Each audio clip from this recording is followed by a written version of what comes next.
Miokard infarkti haqida, uni tashxislash, birinchi yordam va davolash haqida qisqacha gaplashib o'tib ketamiz. Xo'p, bizga birinchi o'rinda bemor kirib kelgan vaqtda bemor ko'krak qafasida qattiq og'riqlar va teri bosishlar bilan kirib keladi odatda. Lekin navbatdan tashqari holatlarda bemor shunchaki oddiy insondaqa yurib, hech qanaqa og'riqlarsiz ham kirib kelishligi mumkin. Birinchi qiladigan ishimiz elektrokardiogramma. Ya'ni uni qilgan vaqtimizda EKG'ni ayrim tarmoqlarida ST segment elevatsiyasini yoki depressiyasini ko'rishimiz mumkin bo'ladi.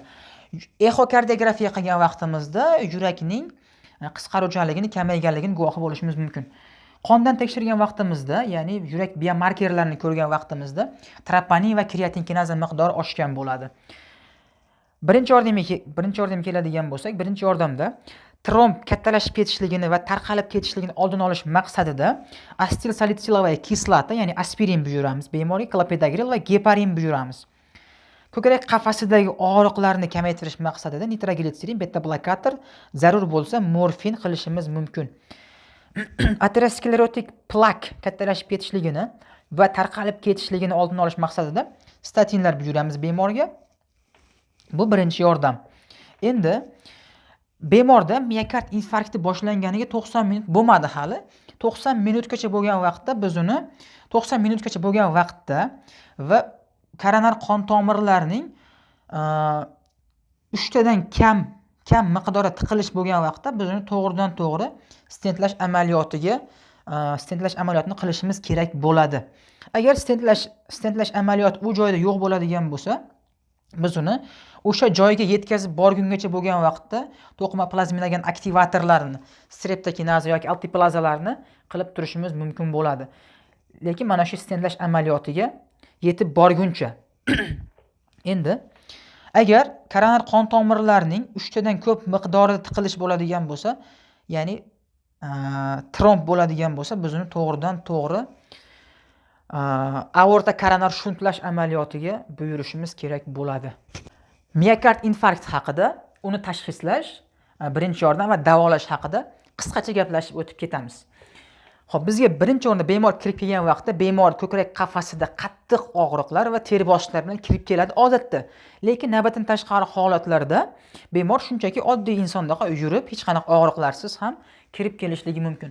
Birinchi qiladigan ishimiz elektrokardiogramma. Ya'ni uni qilgan vaqtimizda EKG'ni ayrim tarmoqlarida ST segment elevatsiyasini yoki depressiyasini ko'rishimiz mumkin bo'ladi.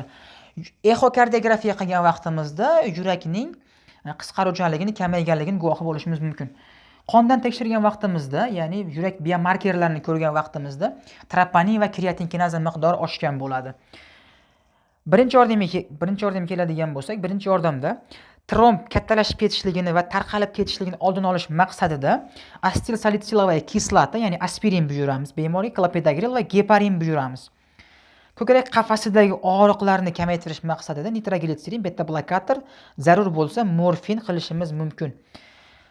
Aterosklerotik plak kattalashib ketishligini va tarqalib ketishligini oldini olish maqsadida statinlar buyuramiz bemorga. Bu birinchi yordam. Endi bemorda miokard infarkti boshlanganiga 90 minut bo'lmadi hali. 90 minutgacha bo'lgan vaqtda biz uni 90 minutgacha bo'lgan vaqtda va koronar qon tomirlarining 3 tadan kam miqdorda tiqilish bo'lgan vaqtda biz uni to'g'ridan to'g'ri stentlash amaliyotini qilishimiz kerak bo'ladi. Agar stentlash amaliyoti u joyda yo'q bo'ladigan bo'lsa, biz uni o'sha joyga yetkazib borgungacha bo'lgan vaqtda to'qima plazminagan aktivatorlarni, streptokinaza yoki altiplazalarni qilib turishimiz mumkin bo'ladi. Lekin mana shu stentlash amaliyotiga yetib borguncha. Endi agar koronar qon tomirlarining 3 tadan ko'p miqdorida tiqilish bo'ladigan bo'lsa, ya'ni tromb bo'ladigan bo'lsa, biz uni to'g'ridan to'g'ri aorta koronar shuntlash amaliyotiga buyurishimiz kerak bo'ladi.